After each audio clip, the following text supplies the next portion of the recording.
Ngalan sa Man, sa Anak, ug sa Espiritu Santo. Amen. Good evening everyone. Karong adlaw nga Lunes atong himo ang kining Bible study, regular Bible study nga paghimo unta kung normal pa ngadto sa San Jose Recoletos, tubangan gyud sa Carbon Market area. Nya kay tungod sa maong pandemic, gilid-an pa ta, unang gihimo nato sa atuang kami nga opisina nga namay mutang diri sa Guba, nasa Cambilog, kang Mariano nga kang Pari Mariano nga area iya pagamit kami nga mahimo nato opisina nita karon na imutangan sa iniyang chapel niya sa mga wano pagamit ag area. Nakaroon ang himo nato ang Bible study matag Lunes. Nya maayo din gabi niyo diha. Kamong mga nagtan-aw diri sa tuang live Bible study nga nas panimalay gigamit ang mga gadget, mga internet. Nya kami kadunay nga nag-awhag ninyo sa pagsunod sa pagtan-aw sa himo namo nga Bible study matag Lunes. Sugod gina alas 7 gabi hangtod sa alas 10 sa gabi. Nya tong topic tema karon nga gihatag nga sign kini gitawag og true church, di matuod nga iglesia, simbahan nga gitukod sa atong Ginoong Jesucristo. Kay dunay mga daghan kaayong religion nga mituyakaw, mitungha o kining mga naglaing na religion gitukod lamang og usa ka tawo. Gani ang kini niyang religion nga narehistro sect dunay 33,000 ka religion ang narehistro. Yan ay 22,980 ang wa ma-rehistro ngadto sa sect. Ngadto na mabasa sa New York Times Almanac, page 6494. Nga mukabat og 5,000 kapin ka religion sa tibuok kalibutan. Imo na atong pangitaon asa mang relihiyon na ug unsang relihiyon na ang tinuod. Unsa na to pag-ila kay narba sa Mateo 16:18 kun atong tanahon usara gyud ka relihiyon nga gitukod sa Ginoong Jesucristo, usara ka relihiyon nasa Mateo 16:18 ning atong Ginoong Jesucristo, ikaw mo Pedro, ibabaw ning bato, tukuron ko ang akong iglesia, singular akong iglesia. Ug gihatag ko kanimo ang Yahweh sigarian sa langit, ug gani ang hadis kamatayon dili makabuntog nimo. Yato ning ilhon kay tanang religion nga nikabat og 55,000 kapin moangkon. Moingon sila kami ang matuod nga religion. Moangkon. Muna atong ilhon narba sa Lucas 12:55-56 ningon ang Ginoo kun makakita gali ka mo dag-om moingon din mo muulan. Uwan kayo. Manglupad gali ang mga langgam sa kalangitan. Kunya mo puwang panganod, mingon di mo muinit kayo. Ingon natong Ginoong Jesucristo, pagka maayo ninyong mubasa sa dagway sa panahon, pero wa ninyo basaha ang panahon karon. O kanyo ilha ang panahon karon. Mo natong ilhon kung asa ang tinuod nga gitukod sa atong Ginoong Jesucristo. Dunay tulo ka prueba nga kining relihiyon na ang Dios gayud ug tinuod gayud nga may gitukod sa Dios. Unsa may unang prueba? Una, ang Dios gayud mo ay nagtukod. Itagna sa Daniel 2:4 sa diyang si Hari Nabucodonosor nagdamgo sa kadamgo nga dunay dako kayong larawan nga nagupok unya dunay larawan nga dili gid mabuntog magupok nga gipatagna sa hari ay ang damgo ingon si propeta Nabucodonosor si Daniel ngadto ni Hari Nabucodonosor nga ang Dios magtukod gingarian nga dili kay malumpat. Usa siya katimaan nga ang Dios gayud may nitukod. Ug kanus sama kini matuman ang maong katumanan. Sadyang nataon atong Ginoong Jesucristo, nitukod siya usa lang ka religion. Nga siya ang nagtukod ug ang patukuranan mao si Pedro. Ingon siya, ikaw mo si Pedro, ibabaw ning bato, tukuron ko ang akong iglesia. Natuman ang maong tagna nga Dios gayud mo ay nagtukod. Kay doon na may usa ka tagna nga kung ang tao may mutukod, lumpagon o gubun gayud ug dili mulumtad.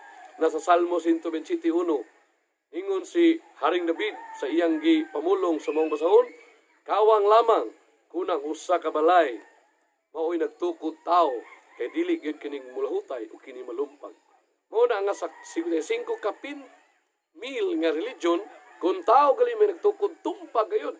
Pero ang nagtukod Dios gayon sigurado kining mulahutay ug di malumpag. Mo gingon sa Ginoo nga ang Hades ug ang kamatayon dili makalumpag niini Pedro. Mo sa ka timaan. Ikaduha nga kining iyang gitukod dili mabugto mulahutay hangtod sa kahangturan. Asa basa sa Biblia nga human niya tukura iyag yung gingnan ang 12 ka mga apostolis hinumdumi nga ako maguban kaninyo hangtod sa katapusan sa kalibutan. Mateo 28:19-20 nga mingon atong lay uban nga kaigsuonan nga nahanaw kining maong iglesia. Kung nahanaw nabululyaso ang sulti atong Ginoong Kristo. Ngalingon siya, ako maguban ninyo hangtod sa katapusan sa kapanahunan o sa katapusan sa kalibutan. Imudo dili mao mahanaw. Nya kanang 55,000 ka religion atong tanawon kinsang reliyon na nga atong mapaatras. Sampol Felix Manalo nagtukod og Iglesia ni Cristo 1914 atong iatras sa 1915 diin sila. Ug gikan sa 1914 iatras natos patumoy. Doon na bay usa ka mga apostoles nga nakunik gikan ni Felix Manalo 1914 tubagwa gayon. Pero ang simbahan Katoliko doon na nay 266 kapapa gikan karon nga mapaatras gikan ni San Pedro hangtod karon way bugto mapaatras. Imodo ato makita nga kining reliyon na way gipasabot sa atong Ginoong Kristo nga ako maguban ninyo hangtod sa katapusan sa tanang kapanahunan ug sa katapusan sa kalibutan. Ngano man wa man mabugto. Matod pang San Pablo nasa San Juan 5:38-39 maila ninyo kung maong pundok iya sa Dios kay kung ang iya sa Dios dili mabungkag pero iya gani kini sa tao mabungkag. Pila ka religion nga atong nailhan, pastor nagbalin-balin, nag-usap-usap iyang religion, ngano man bungkag kay ngano dili man iya sa Dios. Pero ang Katoliko hangtod karon dili malumpag ug dili mabuntag, mabungkag. Muna ikaduha, ang ikatulo dunay usa lang ka pangulo nga maong usa ka dakong pundok, usaray leader nga supremo, usaray mangulo. Mabasa nato sa Isaiah 55:4, Ningon ang Ginoo, aniya ikaw, gipili ko ikaw, nga mo'y mangulo sa tibuok katawhan. Di mo do sa tanang katawhan, dunay usa lang ka mangulo. Mo na usa katimaan nga, kining maong pundok o reliyon na, iya gayud kini sa Dios. Asa na ito makita sa 55,000 ka religion kapin, nasa Iglesia Katolika Apostolika Romana. Nga naman, usaray sa Papa. At ito taglang religion, dunay dagang pastor, na dagang ministro. Kung ang pastor, mag-away sa laing pastor, di magkasinabot, mingon sila, mabig sinabot sa kapastor, balik laing religion sa kapastor, magtukod iyang laing religion. Usa ka ministro, mag-away, way makauwang og laing ministro, magbuwag, ang usa ka ministro, mingon, magtukod ko ako, magkadaghan ang ilang religion. Nga naman, wa may supremo, way makabadlo. Pero ang Iglesia Katolika, Santa Iglesia Katolika, nga gitugod sa tugin ng Kristo, sample, pare, magkabingkil, na ay obispo, husay. Obispo magkabingkil o obispo, mutinguging sa tapapa, husayon, wa na hilom tanan. Nga naman, usara may papa, usara supremo. Mo nagingon sa itong Ginoong Kristo, sa itong Ginoong Diyos, nasa Isaiah 55:4, gipili ko ikaw nga ikay usa ka pangulo sa tibuok katawan. Usara. Nga asa ito na makita, nasa Santa Iglesia Katolika. Nga dunay usalang ka pangulo, nga mo ang Santo Papa. Ibudo, atong makita nga ang maong timaan, muna nga dunay usalang kapangulo. Pero atong mga kaigsuunan, mga igsuon, dili gyud. Mga kapatid, dili gyud mohunong, mo batikos, nya mo ablig Biblia, moingon din sila nga dili mabasa sa Biblia. Nga Iglesia Katolika, Katolika Romana sa Biblia, mo batikos. Dunay usa ka pangutana, na matud pa nila, igo na ba nga kung dunay usa ka pundok o usa ka reliyon nga magda sa ngalan ni Kristo? Sama sa mga iglesia ni Kristo mangangkon, Roma 16:16, matod pa nila, pag kumustay kamo uban sa gakos ug halok, kaya mga iglesia ni Kristo nang umusta kaninyo. Kuno nila kami ni. Unang pangutana, igo na ba diyay? Nga kung ang usa ka pundok, ang usa ka reliyon, magda sa ngalan sa Ginoong Kristo, maluwas, tubag, dili. Nga naman, nasa Mateo 24, Kapitulo 24, versikulo 4, kama 24, di ko na itong Ginoong Kristo, pagbantay kamo, kay dunay mga tao nga mutungha, magdala sa akong ngalan, paghisalaag sa mga magtotoo. Daghang malimbungan. Sige nga sa Ginoong 24, pagbantay kamo, daghang tao nga nagdala sa akong ngalan. Di mo, dili di igo ang magda sa ngalan ni Kristo, maluas. Kaya nga no, pagbantay man. Unsa may insakto, nga ikaw, maangkon mo ang tinud nga kaluwasan, ingon na itong Ginoong Kristo, pagbantay ka mo. Sa ito, pakita nga nasa estado sa tinud nga relihiyon, nga nagbarog, ipabantay ta. Kung saan magpagbantay, idungagan ni San Judas, usa sa mga apostolis, sa 12 ka mga apostolis. Ingon siya sa Judas, Kapitulo 1, versikulo 3, palimbasugi, ug labanin ninyo ang maong pagtuo nga gihatag nako kaninyo.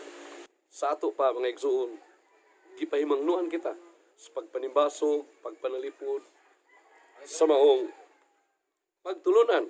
Yon sa ato pagpanibisog, ato yung idipinsa ng tinod nga relihiyon, gikan gayud sa mga apostoles. Episo, Kapitulo 2, versikulo 20, ningon si San Pablo, gitukod ko kamo ibabaw sukaranan dias mga apostoles. Unsa kuno? Ibabaw sukaranan dias apostoles. Mga igsoon, masuko din nato ngang sakto ug igo nga reliyon sukaran ugikan gayon sa apostoles. Mao na nga mingon ta nga Santa Iglesia nga gikan ni Felix Manalo o dili man gikan sa apostoles.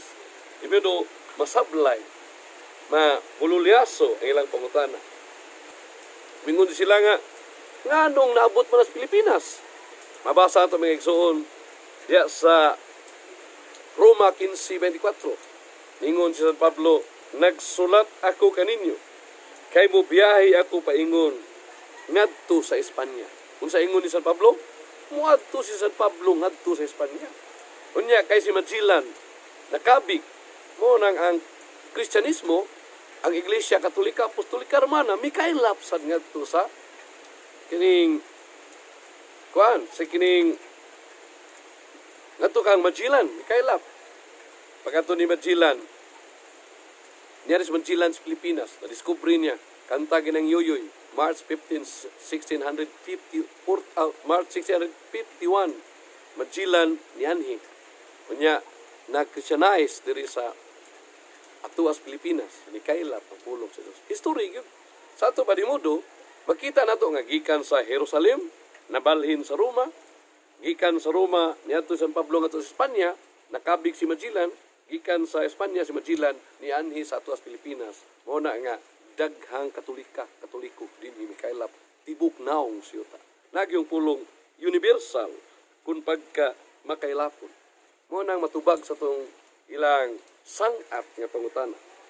Ikatulo, ila dining mga mong ato mga kaigsuunan sa igsuon sa gawas, mga mong sila ilang gamiton wa may relihiyon nga makaluwas. Wa ko ni relihiyon makaluwas. Ang tubag ana mga igsuon ang relihiyon makaluwas. Nga naman, matod pang San Pablo 1 Timoteo 3:15, kung malangan ako sa pag-anak kaninyo, kining akong suwat makatabang kaninyo, unsaon pagpuyo sa kamatuoran ug haligis kamatuoran mao iglesia sa Dios nga magtudlo kaninyo sa kamatuoran. Unsa kuno ang iglesia sa Dios? Magtudlo sa kamatuoran. Kay magtudlo mas kamatuoran di modo makaluwas. Mao nang ingon si San Juan 8:32, ang kamatuoran may maghatod kaninyo sa kaluwasan. Nga kamatuoran naman sa Santa Iglesia makaluwas. Mao nang mingon sila nga ang reliyon dili makaluwas, makaluwas kay ano man mutudlo mas kamatuoran. Ato sa ubang laing-laing religion, mutudlo mas kamatuoran, tubag magunay kay mga pastor maglalis. Sa to pa wa makatudlo sa kamatuoran. Di modo sablay ang ilang maong pangutana. Nya dunay upat kadako kang sign kutimaan pag-ila nga kining reliyon na tinuod gayud nga gitukod Dios o tinuod gayud nga reliyon gikan gayud ni Pedro. Nganuman doon na siya'y upat ka marka. Una, na siya'y kahiusahan sa pagtuog pagpanudlo. Ang pagpanudlo sa Santa Iglesia usara, wa madaghan, wa magkalain-lain. Ang doktrina usara, nasa Episo 4:4-5, ningon San Pablo, may usalang kita ka Ginoo, usa ka paglaom, usalang usab ka bautismo. Di modo usas pagpanudlo. Gani panudlo sa mga apostolis, ningon sila, bisag usa ka namo sa 12 ka mga apostolis, munaog unya magsultig lahi nga pagtulunan, tungluha kami ninyo. Galacia 1:8-9. Sa to pa ang pagtulunan sa 12 ka apostolis gikan ni Kristo usara, wa magkabingkil, way lahi-lahi. Pero example nga sa laing religion, adto ka sa madomingo sa pikas silang simbahan, lain ang basahon Roma 3. Adto ka sa lain nga to sa ilang simbahan, nana sila sa Roma 6, pero wa magkayusa. Pero sa simbahan Katoliko, ang Evanghelios Lunes, tibuok kalibutan, sama. Evanghelios Martes, sama. Evanghelios Miyerkules, sama. Evanghelios hangtod sa Domingo, tibuok kalibutan, sama Ebanghelyo. Usa ka prueba nga ang panudlo, wa magkalain-lain, usara. Muna nga, dunay usa ka, kitawag na to panudlo. Nga kaduha, dunay kayusahan diya sa ilang pagdumala, nagkayusa. Nasa San Juan 17:22, ningon ang Ginoo, dako kong tinguha nga kamong tanan magkahiusa. Usara. Muna siya. Muna sa ikatulo, doon na siya ay gingon nga kayusaan sa pagsimba. Usara sa pagsimba. Nga ang mga galamiton sa misa, pagkonsagrar sa paan, pagkonsagrar sa bino, nga mabalhin nga to sa matud nga lawas og dugo ni Kristo, usara gyud. Pero sa laing religion, sa ingon nila, simbolo dili natin lawas sa Kristo. Magka lain-lain ilang mga panudlo. No nga to, usaray pagtulunan, tinuod gayud kini nga lawas, tinuod gayud kini nga dugo ni Kristo. Tanang simbahan ang dudlo niya na. Usara dias pagsimba. Mo na siya ay una, ang ikaduha, doon na siya ay kinaiyas pagkabalaan. Nga naman, ang nagtukod sa maong iglesia, ang nagtukod sa maong simbahan, balaan man. Asa mabasa sa Biblia, 1 Pedro 1:16. Ningon si Kristo, pagbalaan kamo, ingon nga ako balaan. Sigingon, pagbalaan kamo, ingon nga ako balaan. Yan ara ba sa Matthew 17:19, kung unsa galing punuan mao gayoy bunga. Dili ka makapupog bati nga bunga gikan sa maayong punuan. Bati galing punuan, bati gayud ang bunga. Kung maayo galing punuan, maayo gayud ang bunga. Kung sa ingon sa Ginoo, pagbalaan kamo nga ingon ako balaan. Balaan man ang punuan, balaan sang bunga. Mao na nga kinaiya sa kasimbahan, dunay daghang mga santos. Pusot-pusot lang laing santos, Pedro Calungsod, San Lorenzo Ruiz, daghan kayo. Nga atong kaatbang laing religion musuko, sila ray gabut-buto. Ani gatuboy-tuboy lain sang santos, pero gisugo sa Ginoo, pagbalaan kamo ingon nga ako balaan. Kay balaan man ang nagtisok, balaan usab ang bunga. Muna ninyo to Ginoong Kristo, ako ang motuod nga punuan sa paras. Kamo ang akong mga sanga. Ang sanga nakakunik nako ug kinahanglang mamunga. Kadtong sanga nga way bunga. Pagaputlon ug ilabay ngadto sa kalayo, impierno nga way pagkapalo. Tanawan ang laing religion, naputol ngano man wa may santos. Wa man mamunga. Pero ang Katoliko kay na may santos, nagpasabot nga kining simbahana namunga ug ang punuan mao si Kristo. Ako ang matuod nga punuan sa paras. Kamo akong mga sanga. Ug ang sanga nagpabilin kanako mamunga. Pero ang sanga wa kanako way bunga. Di modo usa ka dako kayong pag-ila ang marka nga kining simbahana iya gyud ni Kristo namungag mga santos. Ni katulo makailapon sa tanang panahon o sa tibuok kalibutan, makailapon. Mao nang mabasa nito sa Mateo 28:19-20, ningon ang Ginoo, panlakaw kamo sa tibuok kalibutan. Di ba kag tibuok kalibutan? Sangyaw ang maayong balita. Nibunyagis lang ngalan, samahan sa anak, ug sa Espiritu Santo, ug ako magubad ninyo hangtod sa katapusan sa kapanahunan. Ato pa, Katolika, makailapon sa tanang kapanahunan. Nasa sa Lucas 4:14, ningon sa Lucas, sukad niadto ang pulong ni Kristo, mikailap tibok naong sa yuta. Ato pa, Katolika, yun, makailapon. Mao ni siya. Ang ikapat nga marka, kining gitawag og gikan gayud kini sa mga apostoles. Nga dili lang gitukod gikan gayud sa tao. Ningon si San Pablo, kining among gitudlo pagtulunan nga gihatag ninyo, amo ning nadawat ni Kristo, amo sa ihatag diha kaninyo. Sa ato pa, gikan gayud apostoles. Takdo sa Mateo 16:18 nga si Kristo ang espirituhanon nga nagtukod ug ang pangulo nga makita mo si Pedro, mo nga ikaw mo si Pedro, pangulo nga buhi. Ibabaw ning bato, tukuron ko ang akong iglesia. Magani nga si Pedro silang nibalik na siyang panginabuhi, human mamatay itong Ginoong Kristo, nga nibalik sa tulok adlaw nga nabanhaw, iyagyong giadto si San Pedro.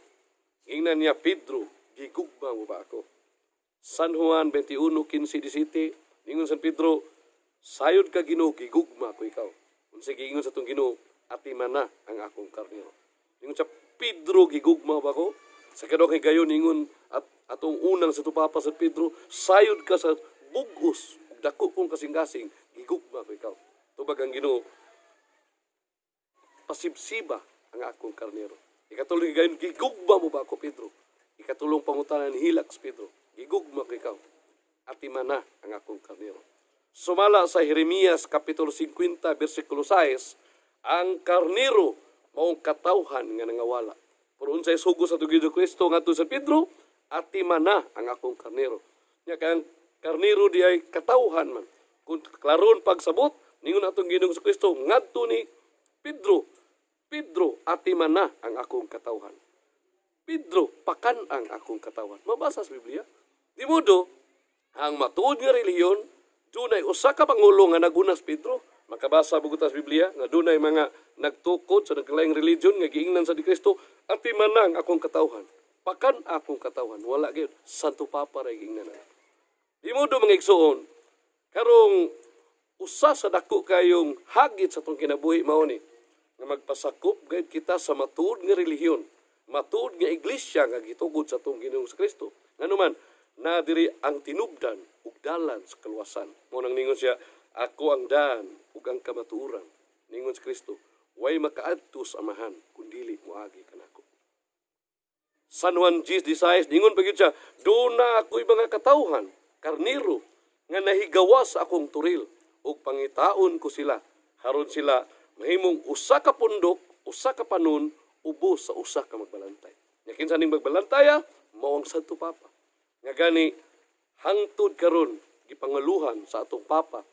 Mao ta ningon ang panultihon Ibi Petrus, Ibi Iglesia. Nga kun hain gali ang Santo Papa nga nangalagad uban sa iyang sumusunod nga pangulo, tuwa sa dito ang pagmando na nasa Buhat kapitulo 14 bersikulo 12 hangtod 13. Mao na igsoon nga dili na to usikan.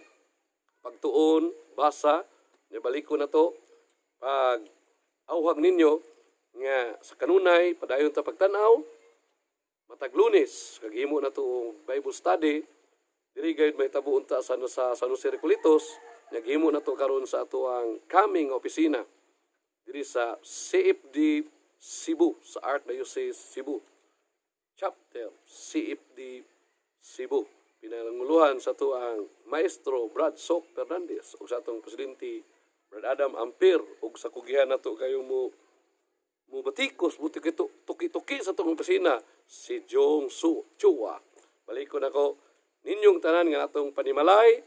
Daghang salamat ug maayong gabi padayon sa pagsunod sa atong Bible study live. Sa ngalan sa Amahan, sa Anak ug sa Espiritu Santo. Amen.